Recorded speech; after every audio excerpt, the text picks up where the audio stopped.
Welcome to the Recruitment Leadership Podcast, hosted by Alison Humphries. The Recruitment Leadership Podcast is here to help those in the recruitment industry gain awareness and understanding on the hot topics faced by those in the business of hiring people. In each episode, Alison Humphries is joined by a fellow expert to offer professional knowledge, insight and advice on the biggest subjects affecting recruitment businesses.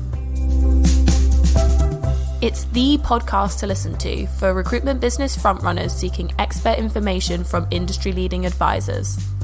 Welcome to the Recruitment Leadership Podcast.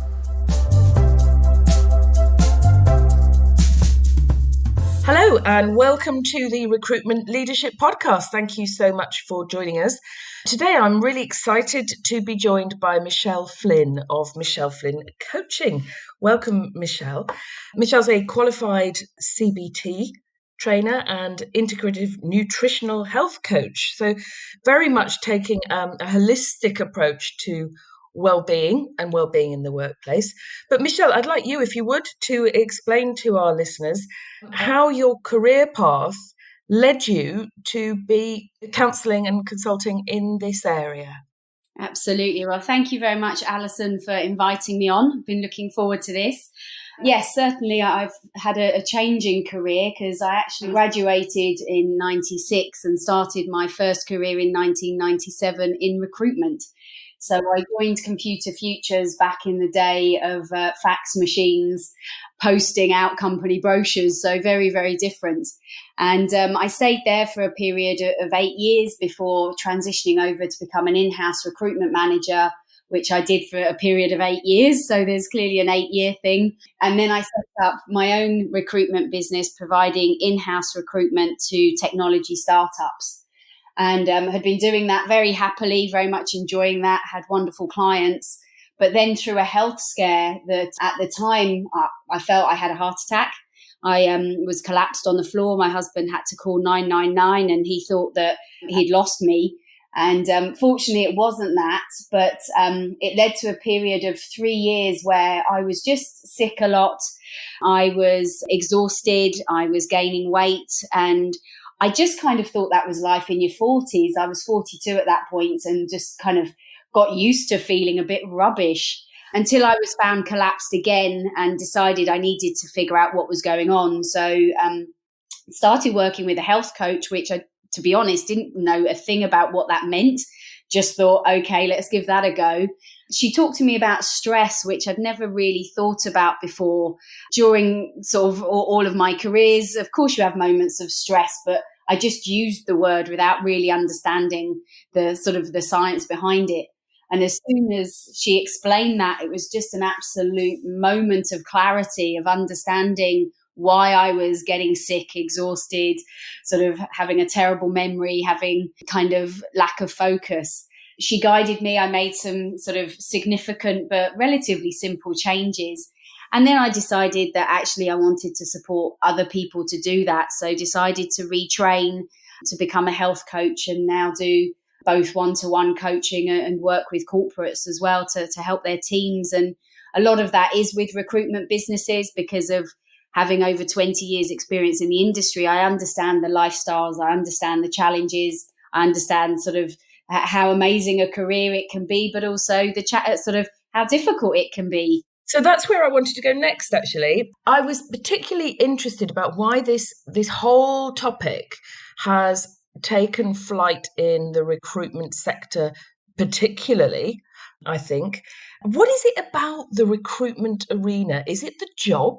Is it the kind of people that we hire? Or a mixture of that, both, that creates a risky system, if you will? So what is it that makes mental health and wellbeing particularly an issue here? I think it's a combination of factors. I think the first and the most obvious is that recruitment is a sales job. It is target driven, but unlike a lot of sales jobs where you would be selling a product, so you only actually have to sell to one side. So if you're selling a car, the car has no choice as to where it's going. Whereas in recruitment, you're selling to client and candidate. So I think that not only is it difficult because it's sales, but it's heightened because of the fact that you have to get both parties to be happy and in agreement. So I think there's that fact. I also think often the type of people that have careers in recruitment are sort of highly ambitious, driven, so want to achieve, so put a lot of pressure on themselves. So I think there's pressure coming from the career itself, but also from the individuals, and whether that's they've got financial things that they want to achieve, or whether that's just they've got career ambitions. There's that drive to work hard, work long hours. And then when something doesn't go to plan, so a dropout happens, or many of the other things that can go wrong in recruitment, there's then that self-doubt. So I think it's a very rewarding, but it is a challenging career to be in. Yes, you mentioned there about young people with lots of ambitions. We have a very young age profile across the industry as a whole, myself accepted. And, there's very often a number of people taking on responsibilities and expectations that they are unlikely to be asked to shoulder in most other industries, let's face it, yeah? So very often staff management and accountability for financial achievement will be coming to them on a bigger scale or much earlier in their career than many others. Is that a factor, do you think? Yeah, absolutely, because I was just 21 when I got into the industry and was a very high performer very quickly. So then got promoted up to management and found it very, very difficult. I'm not a natural manager, but fortunately, because of my amazing boss and how comfortable I felt, I was able to sort of ask her, could I be demoted? Because I realized that I really just wanted to be an amazing recruiter and earn a lot of money. I didn't want to build a team. And I think lots of people find themselves in sort of fast promoting positions, which is wonderful, but maybe they're not quite ready and they don't know how to then admit that they're not ready for that. So it was a sort of a hard conversation for me to have, but it worked out for the better, because I then went back to just recruiting and stayed there for 8 years, whereas I probably wouldn't have lasted very long there if they kept me in a management role. So I definitely agree that the people that are really good do tend to get fast promoted. And also from the financial point, you can be making money very quickly, but then you start to invest, you buy your first flat or you have a nice car, and suddenly you've got these financial commitments that you need to keep earning those high amounts of money to be able to afford. Yeah, that's sometimes where there is the potential for a conflict of interest, really, between the business owner and, it was complicated, isn't it? The business owner and the member of staff who may feel that the success has been defined for them, and that they're on a, like one of those walkways that's one directional, and there's a path that they can't get off if they want to retain their role and the success and the respect that they've achieved in recruitment. It can be very difficult to have the kind of conversation you've just described. Now, that said, I work with a lot of recruitment business owners and directors. They're very keen to support wellbeing because they recognise that if you're going to have people in your business for a long time and at a most basic level get return on investment on those workers, then they need to adjust around them and look after their well-being, not just their performance. So thinking about this, I often get involved in conversations about changes that those business owners can make, which are fair to all their staff, which won't damage productivity, but will reflect their genuine concern for their staff's well-being. One of the things that I've noticed, listening to a lot of podcasts and reading blogs and so forth about mental health, is that a lot of them aren't particularly actionable from a business owner's point of view. So it's relatively easy for us to talk about being more considerate, more curious, more flexible. But, actually within the context of running a business, what many business owners need is, well, what is the doing here? What is the actionable thing? So I'd like to flip that back to you, Michelle. What actionable changes would you suggest many recruitment business owners could make? And I completely agree with that. I think that it is a difficult one because people think I want to do something, but I don't know what to do. And This was why I actually got involved in the Mental Health in Recruitment initiative 11 months ago now, and I actually work as an ambassador in that project, because I think it's really important for businesses, firstly, to understand that there is a challenge. And there was a report that was done. I think there was 2,300 people actually answered the survey, which made it very clear that there are challenges for people's mental well-being who work in recruitment. But then it is about how it becomes actionable. This is the reason that the Mental Health in Recruitment team are working together to give companies and recruitment businesses the information as to what they can actually do moving forward. So how do you actually start? And that's certainly something I've been doing a lot with businesses, because there are things like employee assistance programs, which, yes, they seem like a good idea. The reality of that is, I think the stat is 87% of sort of people have never used one. I spoke to a gentleman the other day, and actually he'd tried 5 times to have a conversation with someone on his EAP and had given up. And that's why I've started working really closely with companies to actually develop something a lot more personal, so that whether that starts off with companies having a talk on what actually is mental health, or what is stress, anxiety, burnout, whatever the challenges people might be facing, giving them practical things to do, from sort of exercising, maybe reducing the amount of caffeine they're having, taking breaks during the day, better planning their day, doing some breathing, lots and lots of different tips. But then there are the points where some people actually need to have a one-to-one conversation with someone about how they're feeling, and make the solution very personal to them. So it is, I think, a challenge for businesses, because when you're dealing with people, everybody is unique. Everyone has their own challenges at work, but also outside of work. And this isn't about trying to turn recruitment into an easy job. That isn't about this at all. This is about helping people be as resilient and mentally strong as they can be, to be high performers and achieve what they want and what the business wants them to. That's a really important distinction to make, isn't it? Because I think those who are, should we say, a bit cynical about mental health will, very often say, well, look, it is a tough job. You need a certain mindset and motivation to do it.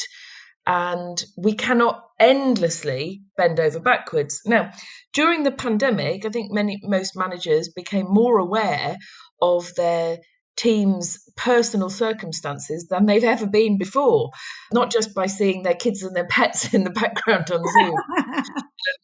How people reacted to that shift. Some people, absolutely blossomed from working from home, and others obviously didn't do, quite so well. So managers and leaders are being asked to be all things to all people. They are being asked to be mental health experts. They're being asked sometimes to be financial counsellors. They are relationship managers. They are, technical support. The list goes on and on. Just you're talking about employee assistance programs brought to mind the notion that there are limits to what a manager can do in terms of helping people with mental health. In your view, what kind of things should they look out for if somebody isn't approaching them and saying, talk to me? And what should they actually, move to a professional? Yeah, absolutely. And I've had that quite a few times recently, where a business leader has contacted me and said, I just don't know what to do. I don't know how to help this person. And at which point I found out a little bit more, and then said, look, let me have a conversation with them to see how they're actually feeling, as to whether I can support them, or whether it needs to go to sort of someone much more experienced, maybe the Samaritans or Calm or Mind, or there's a lot of different organizations to provide that level of support. And the key thing, I think, is for sort of business leaders who know their staff, look out for the changes. So if someone is usually very outgoing and they suddenly become quite quiet, or the reverse, if someone is normally quite sort of introverted and suddenly they become quite extroverted, it's hard when this is changing as people are going back into offices. But some of the things you might notice is sort of how people care about their appearance or their overall sort of behaviors. There might suddenly become a new nervous hair twiddle, or someone picking at their fingers. that it's hard to notice on Zoom. But if you're sat next to someone and you suddenly start noticing some different behaviors, they're the people that if they're not coming forward and asking for your help or wanting to speak to you, that it's worth just checking in. But I'd also say you need to check in with all of your team, and whether this is the business owner or whether this is the team leads, however companies divide up, checking in regularly. And it's that whole thing that is now being talked a lot about since the Roman Kemp BBC documentary about ask twice. So when you ask someone, are you okay? Once, they tend to say, yes, I'm fine. When you ask them twice, you might get actually the honest answer. So having regular check-ins with people, but also I think it's really important for the business owner and the team leaders to have support. So a lot of the work I do is actually at that level to make sure that they're okay, because often the things that they might learn for their own well-being, they can then help pass on down through their teams as well. What you've just described there is about very much noticing things on an individual level, tics, changes of appearance, that kind of thing. And I totally get it. And obviously, mental health and well-being is experienced at an individual level. However, if I'm a business owner, there are some things I cannot fairly adapt for every individual. Yeah, I can't run a business effectively, saying anyone can pick whatever working hours they want, change their jobs and so forth. So are there any policy level things that you think at a company level, if somebody changed their policy, it would overall have a positive effect on the well-being of their staff? It is a really difficult one, which we're all having to consider more than ever now. Prior to sort of COVID, we wouldn't have been having the conversations about working from home or flexible working across the board. They were more ad hoc one-offs, maybe if there was a sort of a mum returning to work who needed flexible hours, but everybody else, it was fairly standard. Whereas now the businesses that I'm talking to are trying to work out what's the best way. And some of the businesses, their rule is you have to be in the office 5 days a week because that works for the team that they've got. Maybe they've got a younger team that don't want to be working at home because they don't want to be working in their bedroom or sort of with their parents popping in. But then you've got other businesses that have got a maturer team who actually do want to work at home. Maybe they've got a bit of a longer commute because they've moved out of the city. I think you do have to look at the overall of your team, but also understanding that there's going to be some people that aren't necessarily going to fit into exactly the rules that you put across the board. And then that would be about an individual conversation with them as to whether that works or not. I know David Stone, he runs a recruitment business in Hove, and he introduced the 4-day working week, which this was before COVID, and this was quite an industry shocker, I think. They were like, what do you mean recruitment, 4 days? And it's been absolutely brilliant for him. And if someone does have to do a bit of work on the Friday, they do it, but they're just not expected to be in an office. And if they want to go away for the weekend when you're allowed to do that, then they can. So that was a decision initially that was great for his lifestyle, but has been brilliant for his team and also a fantastic way of attracting people to work for his business. So very, very smart move, not only in terms of keeping his current team happy, but being able to grow the team. I think there are different factors to consider when you are putting policies in place. There are always going to be potentially some people who it might not be the right career for. And I always say when I speak to a business owner about coaching their teams, I have that honest conversation that there could be someone that I speak to that actually recruitment just isn't for them, whether that is their reason for doing it isn't big enough, whether their interest in doing it, whether their comfort in doing a sales job. Certainly when I joined recruitment, I didn't even realize it was a sales job. I just got fortunate that I happened to be good at it. But there will be people who will join the industry and decide it's not for them. And that's also okay.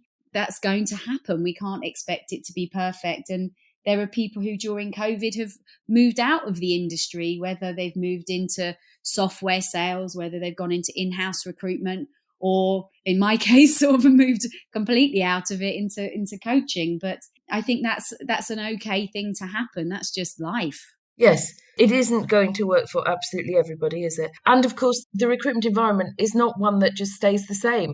So some people who joined the industry and did fine in, for example, a role that was largely resourcing, may find it much more tricky when the market conditions switch and they've got to do a lot more proactive business development. Okay, so we just touched there on the issue that sometimes you can't make it work. And before we close off the point about policy, I just want to draw attention to the fact that you described someone who'd switched to a 4-day week model, and that's great for all the people who are around and trusted and understand exactly what's expected of them. It makes sense, however, to think through your policies when you make a change like that and to make expectations really clear, doesn't it? Because what was a privilege very rapidly becomes a right in most people's minds. And you can end up with a business that goes from, down to making 4/5 of the profit that it made, unless you're very careful. So it always makes sense to have a look at your policies and HR processes if you're making a change like that.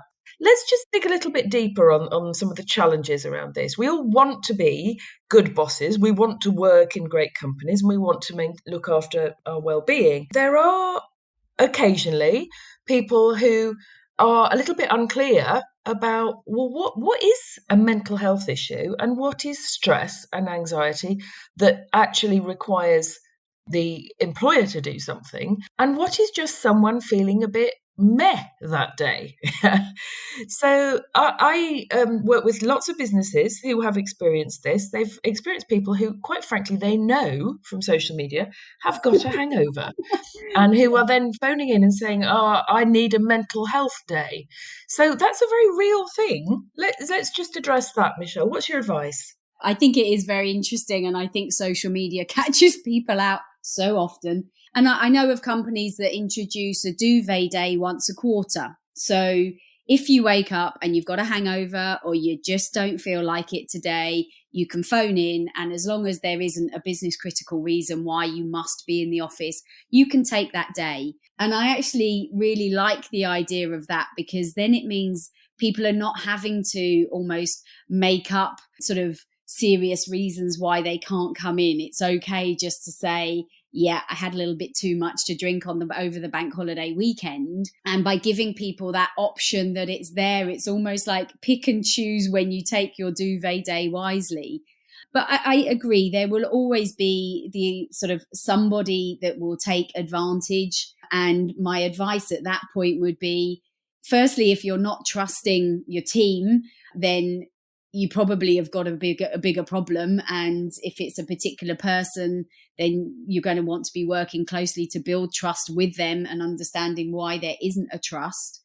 But if you are feeling like someone is maybe taking a bit of advantage, having a conversation with them, or maybe getting them a bit of support, because maybe if they are drinking a bit too much, a bit too regularly, there might be something actually going on as to why they're doing that. And they might need a bit of support to sort of get them a bit back on track. So I do think it is a difficult one. And I think business owners are very concerned about not allowing people the time, and then that may be leading to something kind of terrible happening. But at the same time, they are running businesses and they have got salaries to pay and business to sort of win. So I think it's about taking the individual situation. And I did actually have it recently where I got a phone call saying, I'm worried about a member of my staff. I called them. We had a good conversation. And then I followed up with the business owner afterwards. I didn't discuss anything we'd discussed because everything that I talk about is confidential. But I just said, how is the person? There was some concerns about sort of how they were and sort of what was genuine and what wasn't genuine. But at that point, I think that's the decision about, is the person right for the team if you don't trust them and you feel that they're lying to you. But at the same time, you want to make sure that really is the case, because obviously if there is something seriously wrong with them, you want to provide them with as much support as possible. Yeah, I have some practical advice for any listeners on this one. It can be very useful if your HR system allows you, or you can do it manually, to actually keep a track on people's Bradford score. Now, for anyone who's not familiar with the Bradford factor, it's a simple formula that gives a score based not only on the amount of absence that someone has taken, but the frequency and pattern of it. So obviously, if you've got more Mondays off, you could have 5 Mondays off or 1 week off for sickness. The 5 Mondays gives us more concern. And if you pick a score at which you might be concerned about people's, general well-being, and say, doesn't matter what the situation or our suspicions are, let's have a review meeting that is in effect triggered by someone hitting that score, then you haven't discriminated or picked on anybody. But the investigation, of course, still needs to take account of somebody's individual circumstances and have something actionable. Just revisiting something that you said earlier, Michelle, you said at the top of this, you said, what is anxiety? What is stress? What is poor mental health? Can you just talk us through how you would make that assessment?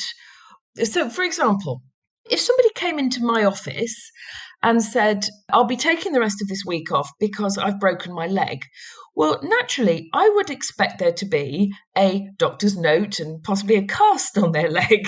And I would certainly have expected them to have been along to A&E. In other words, they haven't self-diagnosed that broken leg.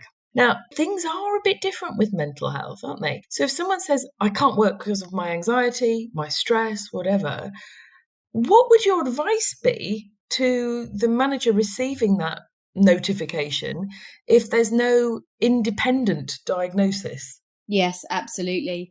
I think with that, if you're seeing the person in person, so they're actually have walked into your office and had that conversation, you may well expect to have someone in tears.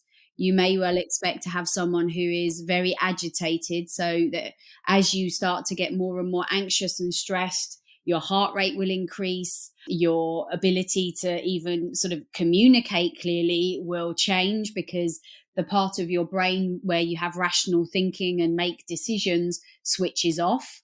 So you might find that actually even being able to talk about how you're feeling in a clear way might not be there like it would usually be. So you would potentially still see some physical changes, even though the issue is sort of mental.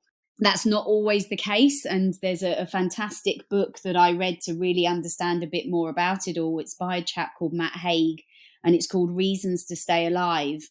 And there's a quote in it which just really resonated, which was, trying to explain depression to someone who hasn't suffered is like trying to explain Earth to an alien. And my husband actually asked me to read the book because he openly talks about sort of his challenges over the years and how he manages them. I know when he's struggling, if he's having what we refer to as a blue day, his whole persona is different. His tone of voice is different. There's just a sadness about him on those days. So it's like, right, that's when we almost go into action of, he needs to get out for a run. He needs to get out, get some fresh air. He needs to sort of do some breathing. He needs to take a bit of time. There is a high chance that there would be some things that you would see would be different in that person. Certainly sort of yesterday, I was feeling very, very tired, and I was doing my yoga class and it's on Zoom. Just on Zoom, my instructor could tell I wasn't sort of fully in the right space. Just, I wasn't talking as much. I'm usually, as you can see, really chatty. And I was just actually really quiet. I would think, unless it was a very new member of the team that you didn't know very well, you would still see some differences in the person. If they walk in and there's no difference at all, then to a certain point, you're having to make a judgment on what you feel is the right thing to do at that point. And it might be potentially that you send them home for the rest of the day and then say, let's talk tomorrow and see how you're feeling. But also trying to understand how they feel, and is there anything particular that's triggered it? Maybe they've had a difficult call with a client and really they just need to go and have a bit of a walk around the block. When I was at Computer Futures, when one of the girls disappeared off into the toilet, upset, all of the girls would follow. Okay. So sometimes people just need a hug and just need to be told that sort of, even if a candidate hasn't taken the offer or the client has done sort of something challenging, that's okay. And to sort of give the person a hug and tell them that it's all right. They're going to the next placement will come in or whatever it might be. Yes, it's not a bad thing to bear in mind that it's the silent ones that you actually have to look out for. The people who actually show some external sign of their emotional state, are inviting help in a way, aren't they? Even at a subconscious level. The very silent, those who say, no, I'm fine, and don't communicate anything, also need that time created for them where, as you said earlier, and it's a really good phrase to remember, is always ask twice. So, Michelle, you've mentioned a couple of really useful sources there. The book by Matt Haig, Reasons to Stay Alive. You mentioned Calm and Mind.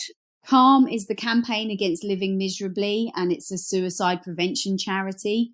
Mind, I must admit, I don't know if that is an acronym for something, but that's another mental health support charity. There's obviously the Samaritans. People sort of very much feel like they don't know where to turn.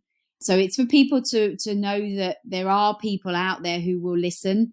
There are people that they can turn to if they don't feel that they've got a friend, a family member, a work colleague to actually have a conversation with. And I think particularly with the campaign against living miserably, they do a lot of support for men's mental health because the numbers of men that are struggling is just far too high.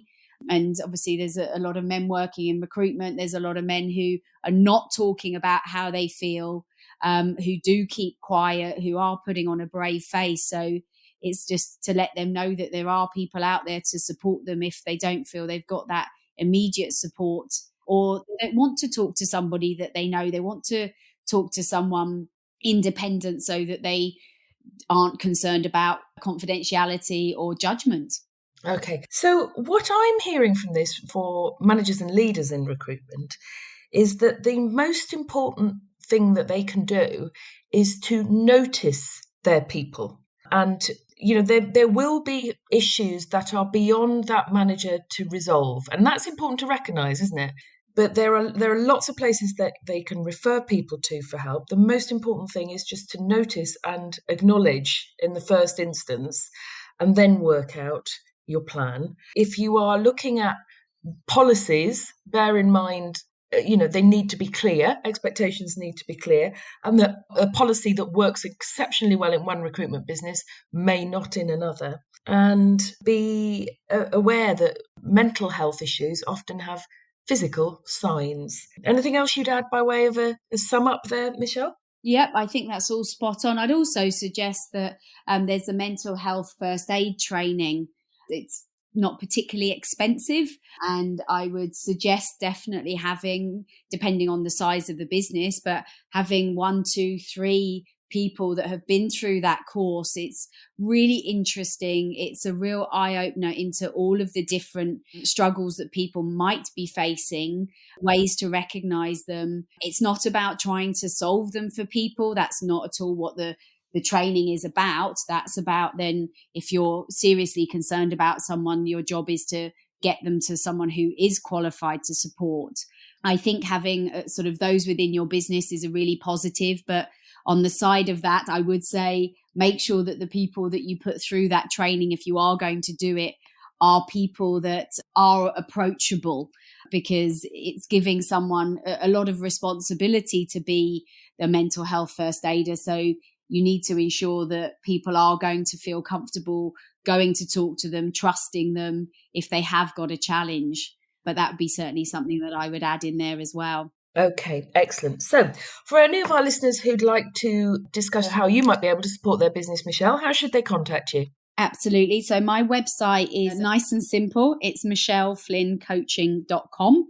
So you can contact me through there. I do, as I said, I do corporate talks. There's a list of them on my website, everything from stress and anxiety through to mojo and resilience. I also do one-to-one and then build out personalised employee assistance programs for businesses as well, that is very individual to what their team needs. And it's taking the holistic approach, because every part of our life is completely connected. So if someone is struggling in their relationships out of work, that's going to impact their jobs.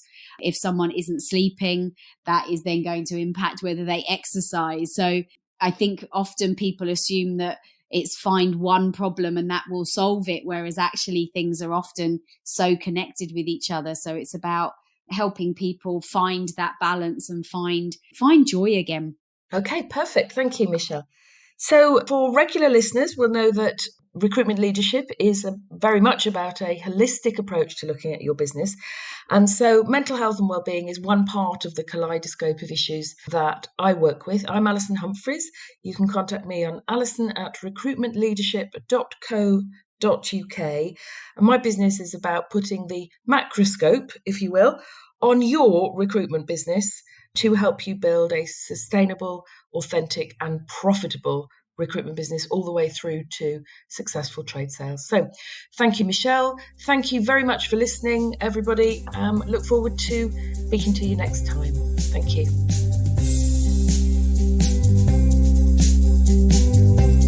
You've been listening to the Recruitment Leadership Podcast. If you enjoyed our podcast, please subscribe, review and share so that others can find the podcast too. We really appreciate your support. If you have any questions about the topics covered or wish to find out more about recruitment leadership, please email alison@recruitmentleadership.co.uk, referencing the podcast. We're also on LinkedIn, where you can follow Recruitment Leadership and connect with Alison Humphries. Thank you for listening, and we hope you join us next time for another episode of the Recruitment Leadership Podcast.